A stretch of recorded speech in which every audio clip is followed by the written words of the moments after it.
தொன்மையான சிற்பங்கள் மற்றும் கட்டட கலை இதில் இருக்கக்கூடிய விஷயங்களை நமக்கு தெரியாத நம்ம மறந்த பல விஷயங்களை நம்ம சுவாரஸ்யமாக பேசிட்டு இருக்கோம். இது பேசும் கட்டட சிற்பங்கள் வியக்க வைக்கும் தொன்மை.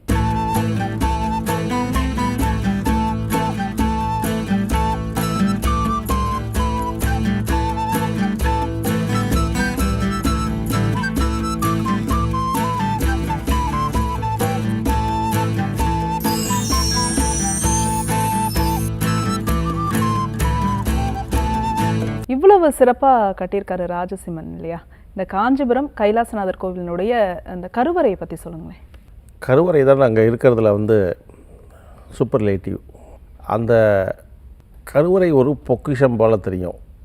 இந்த தாமரை பூவை நீங்கள் அப்ட்ராக்டாக ஆர்கிடெக்சரலே செதுக்கினா எப்படி இருக்கும், அந்த மாதிரி பெட்டல்ஸ் இருக்கிற மாதிரி 8 கோணத்துலேயும் இந்த கண்டஹர்மியம் நாங்கள் சொல்லுவோம். அந்த கருவறையிலேருந்து அப்படியே வெளியே கொண்டு அதை ஒரு மினி ஷ்ரைன் மாதிரி காமிச்சு அதுக்கு ஒரு கோவில் அமைப்பை கொடுத்து அது உள்ள டெய்ட்டியை வச்சு செய்யப்பட்ட ஒரு விசித்திரமான கோயில் தான் இந்த கைலாசநாதர் கோயில். ஒவ்வொரு நாங்கள் அந்த கண்டஹர்மியம் சொன்னேன், ஒவ்வொரு சிறிய கோவில் அமைப்புலேயும் அற்புதமான சிலைகள். அந்த மாதிரி சிலைகள் நாம் வரலாற்றை பார்க்கவே முடியாது. அந்தளவுக்கு இந்த ராஜசிம்ம பல்லவன் அந்த சிற்பங்களை நமக்கு கொடுத்துருக்கிறதா தான் தெரியுதுமா. 8 பக்கத்துலேயே 8 கோணங்களிலையும் உங்களுக்கு சிறிய கருவறை போன்ற அமைப்பை கொடுத்து அதன் மேலே தான் அந்த விமானம் கட்டப்பட்டிருக்கு. இந்த கருவறைக்குள்ளே அப்படியே போனோம்னா அது ஒரு விசித்திரமான அமைப்பு அங்கே இருக்குது. உள்ளே போய் நம்ம அந்த பிரதட்சணம் பண்ணுற முறை ஒன்று, புதிய முறையை அவர் இன்ட்ரடியூஸ் பண்ணியிருக்கிறாரு. அந்த கருவறையில் தென் பகுதியில் தென் திசையை பார்த்த மாதிரி தட்சிணாமூர்த்தி சிலை வச்சிருக்கிறார். இந்த தட்சிணாமூர்த்தி சிலையை நம்ம தனியாகவே பேச வேண்டியிருக்கும். அந்த இட் வில் டேக் அட்லீஸ்ட் ஒரு 10 நிமிஷம் பேச வேண்டியிருக்கும். அந்த அளவுக்கு தட்சிணாமூர்த்தி சிலையை உருவாகியிருக்கிறார். ஏன்னா இந்த பல்லவர் காலத்திலே முதலாக இந்த மாதிரியான அமர்ந்த கோலத்தில் கொடுத்த கோயில் இந்த கோயில். இந்த காஸ்மிக் சயின்ஸை அப்படியே தட்சிணாமூர்த்தி பாடம் நடத்துகிற ஒரு ஸ்கல்ப்சர் அங்கே இருக்கிறத பார்க்குறச்ச அந்த பாஸ்டரே ரொம்ப வித்தியாசமானதுமா. இந்த பல்லவர்கள்ட்ட நம்ம பார்த்தோம்னா அந்த அந்த பாஸ்டர், அபிநயங்கள், சொல்ல வரும் செய்தி, இது எல்லாம் எப்படி இருக்குன்னு சொல்லப்போனால் அது அது ஒரு மூமெண்ட் இருக்கும். அதில் அது மூவிங் சீன் மாதிரி. அந்த தட்சிணாமூர்த்தி இடது காலை தூக்கி வலது கால் மேலே போட்டு அது வேறு மாதிரியான நளினத்தோட போட்டிருக்கிற பாவனையாக இருந்தாலும் சரி, அந்த ஹஸ்த லக்ஷணங்கள் ஆனாலும் சரி, அவருடைய ஜடா பாரம் சொல்லக்கூடிய அந்த அமைப்பு, முடி அமைப்பு, அதற்கு மேல் இருக்கிற அந்த தோரணங்கள், இந்த தட்சிணாமூர்த்தியை சுற்றிலும் செய்யப்பட்ட அந்த புலி, சிங்கம் போன்ற சிற்பங்கள், அப்புறம் முனிவர்கள், இந்த மாதிரியான ஒட்டுமொத்தமான ஒரு மிகப்பெரிய ஒரு காட்சி கூடமாக தட்சிணாமூர்த்தியே நாம் அங்கே நின்று நம்ம பார்த்து ரசிக்கலாம், பார்த்து கற்கலாம். இப்படிலாம் நமக்கு தோணுமா. அந்த தட்சிணாமூர்த்தி எப்படி இருக்கிறார் அப்படின்னு சொல்லப்போனால் தனது இரு கரங்கள் பின்னாடி இருக்கிற அந்த இரு கரங்களில் அக்ஷமாலையும் அந்த தீப்பந்தம் வச்சிருக்கிறார். இந்த இடது காலை வலது கால் மேலே போட்டிருக்கிறார். இதில் ரொம்ப கவனிக்க வேண்டிய ஒரு செய்தி, ரொம்ப இன்ட்ரெஸ்டிங். இதை நீங்கள் கேள்விப்பட்டீங்கன்னா ரொம்ப ஆச்சரியப்படுவீங்க. இந்த இடது காலுடைய பாதம் தெரிகிற மாதிரி பிரட்டி போட்டு அமர்ந்த பாணிமா அது. அதனுடைய பாதத்தை ஒரு மான் எட்டி பார்க்குற மாதிரி செஞ்சுருக்கிறார். ஆமாம், நான் கொஞ்சம் உற்று பார்த்தேன்னா ஏன் ஒரு மான் போய் அந்த பாதம் பார்த்துட்ருக்கு அப்படிங்கிறத ஆலோசனை பண்ணோம்னா அது நிறைய கதை சொல்லும். நம்ம கேள்விப்பட்டிருக்கோம், புராணத்தில் பிரம்மா சிவனுடைய திருமுடியை பார்க்குறதுக்கு மேலே போனதாகவும் விண்ணை நோக்கி போயிருக்கிறார். இவர் மண்ணை நோக்கி மண்ணுக்கு அடியில் போயிருக்கிறார் இந்த விஷ்ணு. இப்படிங்கிறது நமது புராணம். அந்த லிங்கோத்பவ புராணம் படிச்சிங்கன்னா அதில் இருக்கும். அந்த விஷ்ணுவுக்கு கிடைக்கல, பிரம்மாவுக்கும் கிடைக்கல. ஆனால் அதை இந்த ராஜசிம்மன் பொதுமக்களுக்கு கொடுத்துருக்கிறார். அங்கே தான் நம்ம பார்க்கணும்.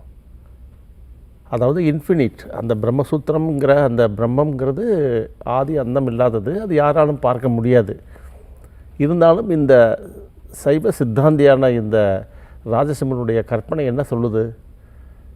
A deer can see the foot of the deity. That means அந்த அளவுக்கு கடவுளை நாம் வந்து வணங்கி நாம் முறைப்படியாக அந்த சைவ சித்தாந்த வழியிலே நாம் பயணித்து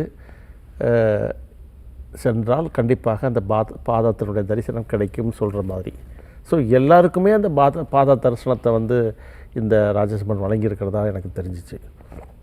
ஸோ பொதுமக்களுக்கும் அந்த சிவனுடைய திருவடியை பார்க்க முடியும். அதாவது திருவடினா அடி, அது வந்து பேக் சைடு, அதனுடைய உள்புறம், அந்த பாதத்தினுடைய உள்புறத்தையே காமிக்கிற மாதிரியான பாஸ்டர் அது. அப்படியே அது என்ன காஸ்மிக் சயின்ஸ் சொல்லுது? இதெல்லாம் வந்து இந்த சங்கரனுடைய காலம்தான் வந்து அந்த பீரியடு. ஆதிசங்கரர் அத்வைதம் வந்து அவர் எழுதினார் இல்லையா, அந்த அத்வைத்தை படைத்தவர்.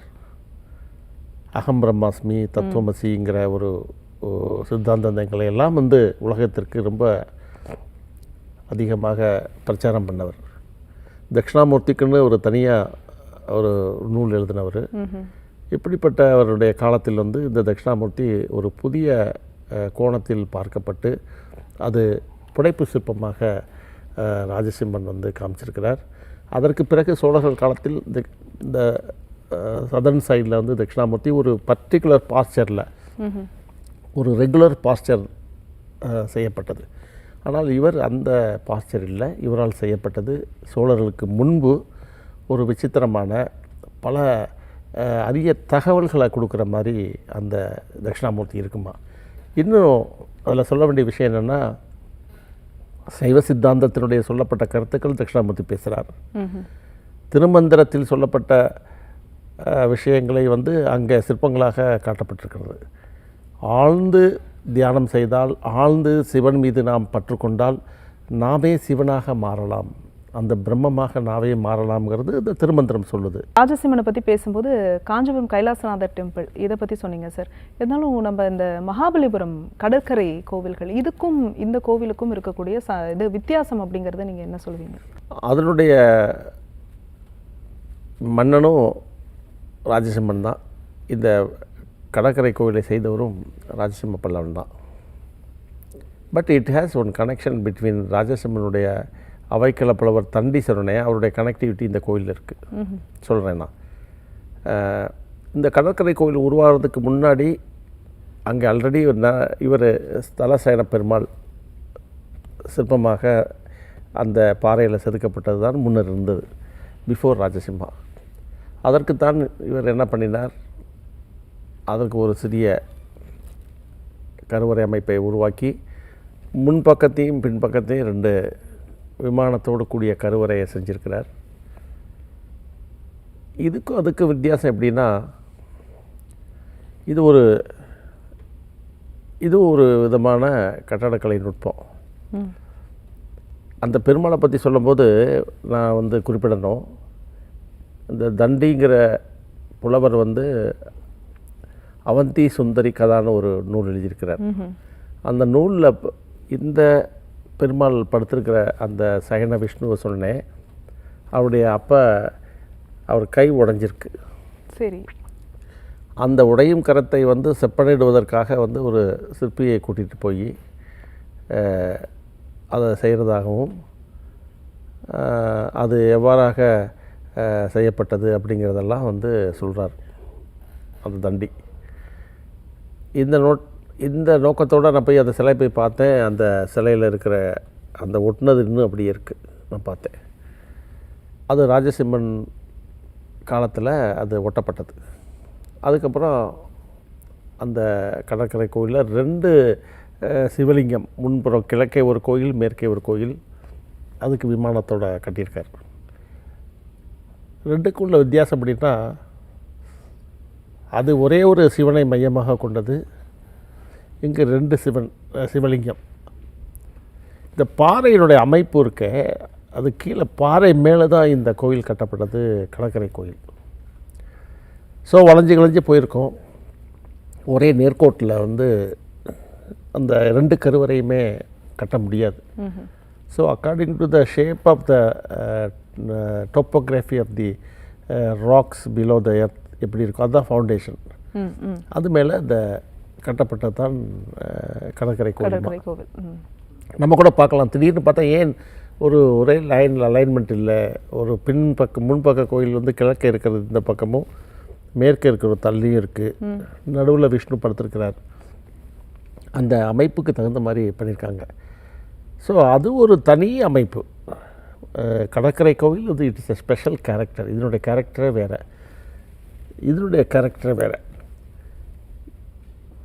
இதில் அந்த விமான லக்ஷணம்னு சொல்கிற அமைப்பே ரொம்ப உயரமாக இருக்குமா. அது ஒரு டிஃப்ரெண்ட் கைண்ட் ஆஃப் சார்வ காமிக்கம்னு சொல்லுவோம், ஒரு அளவு இருக்குது, அந்த மாதிரி அமைக்கப்பட்டது.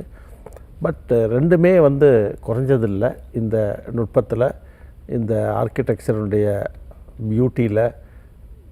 இன்றைக்கி வந்து ரொம்ப அரிச்சிருச்சு இந்த கடற்கரை கோயில், because of the salt erosion nearby the sea இருக்கிறதுனால. பெருமாள் இருக்கிறார் இங்கே, 2 சிவலிங்கங்களுக்கு இடையே ஸ்தலசேனம் அந்த பெருமாள் இருக்கிறார். அதுக்கு அப்புறம் பார்த்திங்கன்னா இந்த திருமதில் மேலே எல்லாம் வந்து நந்தி இருக்கும்.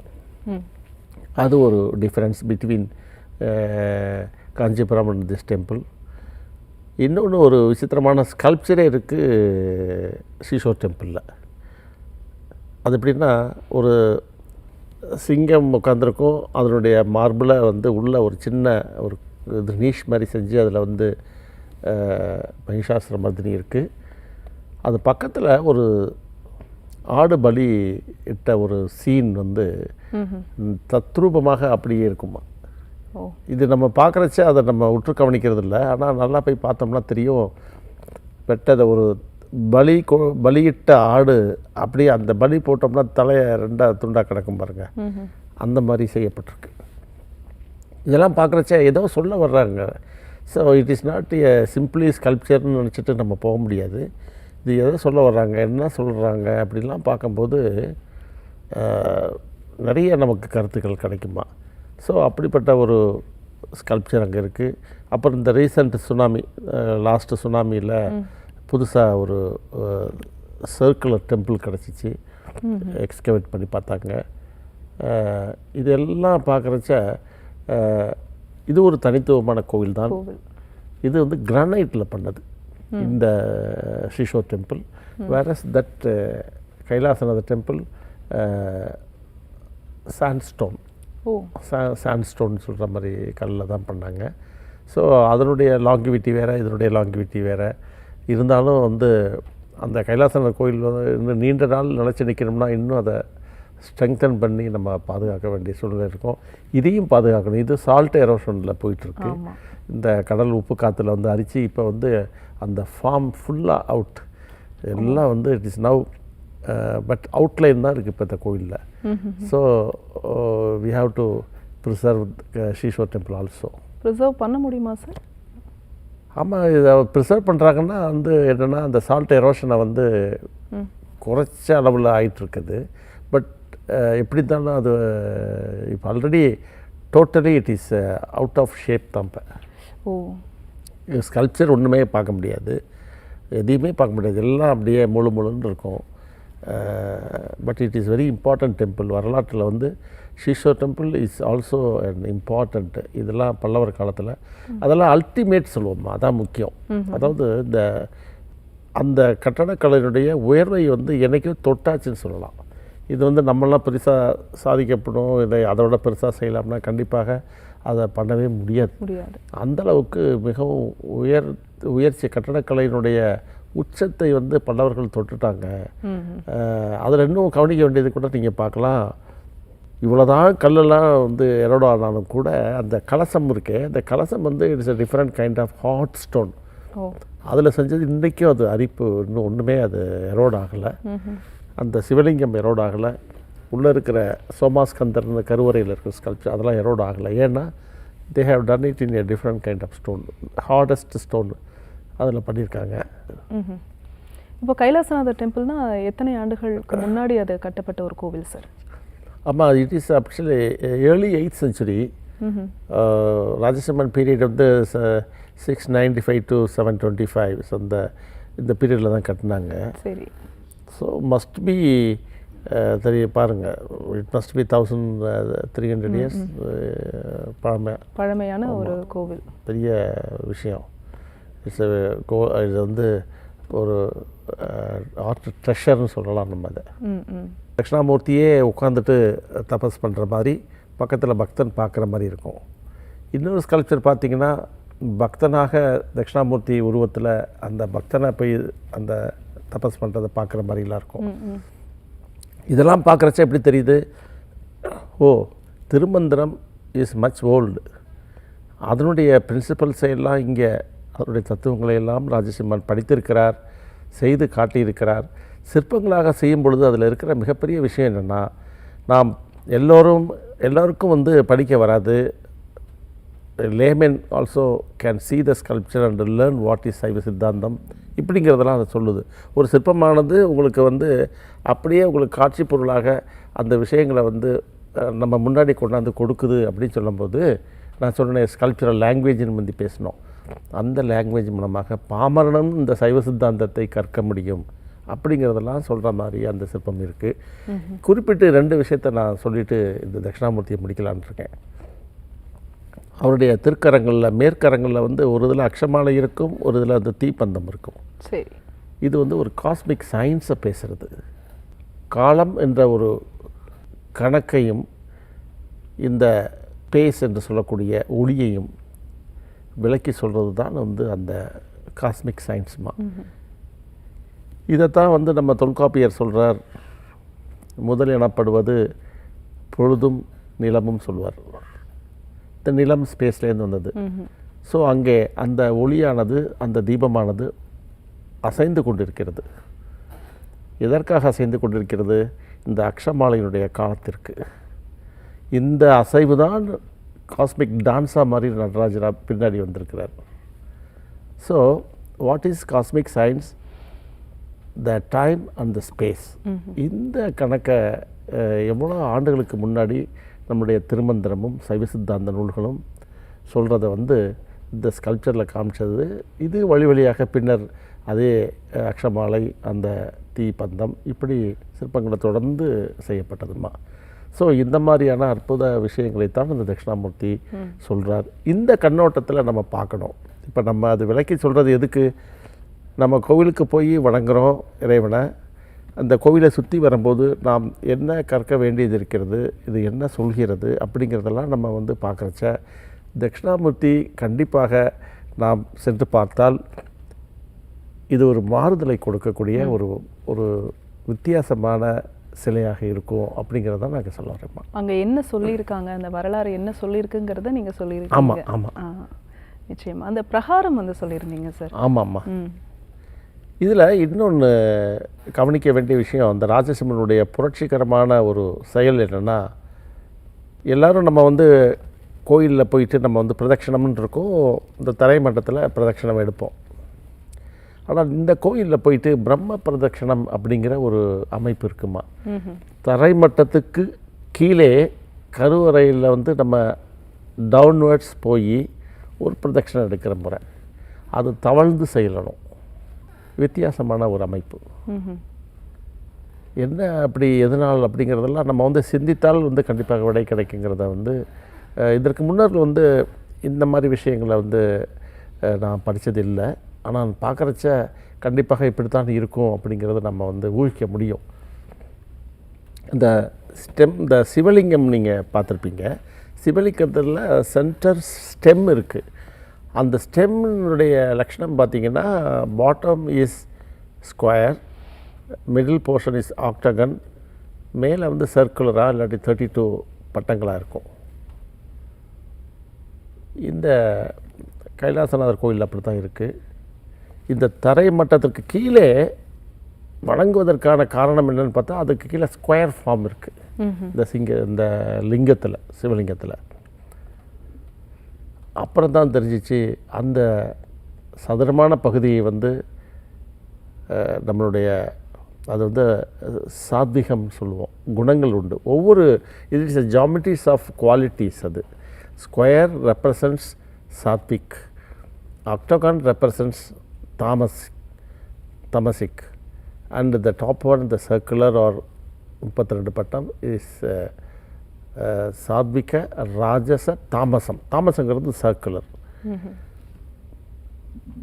இந்த ராஜசம்ங்கிறது நடுவில் இருக்கிறது. இது எல்லாம் என்னென்னா இட் இஸ் அ குவாலிட்டிஸ். இதெல்லாம் எதனுடைய குவாலிட்டிஸ், ஏன் இப்படி அப்படி சொல்லும்போது இதை நாம் வந்து இந்த பிரம்மசூத்திரம் தான் நாங்கள் சொல்கிறது. இந்த பிரம்மம்னே வச்சுங்களேன். பிரம்மம் இப்போ சொன்ன தட்சிணாமூர்த்தி அந்த பிரம்மத்தினுடைய உச்சியையும் அந்த திருவடியும் பார்க்குறதுக்கு தான் 2 பேர் போனாங்கன்னு சொன்னேன். அந்த பிரம்மசூத்திரம் சொல்லுவோம். அதை இட் இஸ் இன்விசிபிள் லைன். அதை வந்து மக்களுக்காக நாங்கள் சிவலிங்கமாக அதை எக்ஸ்பேண்ட் பண்ணி கிராஸாக காமிக்கிறோம். அந்த கிராஸுக்கு வந்து அதுக்கு காலத்தூண் பேர், அதனுடைய மூலத்தூண் சொல்லுவோம். இப்படிலாம் அதுக்கு பேர் இருக்குமா. ஸோ அந்த சைவ சித்தாந்தம் என்ன சொல்லுது, இறைவன் மேலே எப்படி பக்தி வைக்கணும் அப்படின்லாம் சொல்லும்போது அந்த ஸ்கொயர் ஃபார்ம் இருக்கே அதில் வந்து நிர்குண பிரம்மம் சொல்லுவோம்மா. நிர்குண பிரம்மம்னா இட் இஸ் குணாலெஸ், நோ குவாலிட்டி. அப்போ வந்து ஸ்டில் அது இந்த பிரம்மம். இதெல்லாம் நீங்கள் உபனிஷத் வேதங்கள் மற்றும் இந்த நூல்கள்லாம் படிக்கும்போது தெரியும் வாட் இஸ் பிரம்மம். அந்த பிரம்மத்தை அது வந்து சக்தி கலவாதது சொல்லுவோம். It is only pure. சகுண பிரம்மங்கிறது இட் இஸ் மிக்சர் ஆஃப் சக்தி, இஸ் சகுணம். பிரகிருதி புருஷன் இணைந்த வடிவம் தான் வந்து சகுணம். புருஷன் மட்டுமே இருக்கிறது வந்து ஸ்கொயர் ஃபார்ம், தட் இஸ் சாத்விக், that is silent, inactive. Okay. அந்த ஸ்கொயரை போய் நம்ம தரிசனம் பண்ணும் பொழுது பிரம்மத்தையே தரிசனம் பண்ணுவதற்காக அது வந்து ரொம்ப அட்வான்ஸ்டு சயின்ஸ். அது நம்ம வந்து இப்போ தட்சிணம் பண்ணுறோம், சிவனை எடுக்கிறோம்னா ஒன்லி அந்த நிர்குண பிரம்ம தரிசனம் சொல்லலாம். அங்கே போய் அதை தவழ்ந்து தான் பண்ணணும். ஸோ பாருங்கள், இதெல்லாம் ஃபிலசாஃபிக்கல். இதை வந்து டீப்பாக அதை அண்டர்ஸ்டாண்ட் பண்ணி அறிஞ்சோம்னா அதனுடைய மகத்துவம் தெரியும். இப்படித்தான் ராஜசிம்மன் தவழ்ந்து பண்ணினானோ, ராஜசிம்மன் இப்படி இல்லாமல் யோசித்தாரோ, இது ஒரு வித்தியாசமான அமைப்பாக இருக்க வேண்டும் அப்படிலாம் யோசித்து தான் கண்டிப்பாக அதை செஞ்சுருக்கணும். நோ அதர் இது ஆப்ஷன். நம்ம வந்து வேறு எந்த காரணத்துக்காக செஞ்சுருக்க முடியும் பார்த்தோம்னா கண்டிப்பாக அதுக்கு கீழே இருக்கிறது அந்த ஸ்கொயர் ஃபார்ம். அந்த ஃப்ளோருக்கு கீழே அவங்க அந்த இடத்துல போயிட்டு ஒரு தரிசனம் பண்ணும்போது it is a pure devotion against on அந்த சாத்விக் பிரம்மம், அந்த நிர்குண பிரம்மம். அதை தரிசனம் பண்ணுறதுக்கு தான் பண்ணியிருக்கலாம் அப்படிங்கிறது தான் அதில் வந்து நான் வந்து அறியப்படுறதுமா.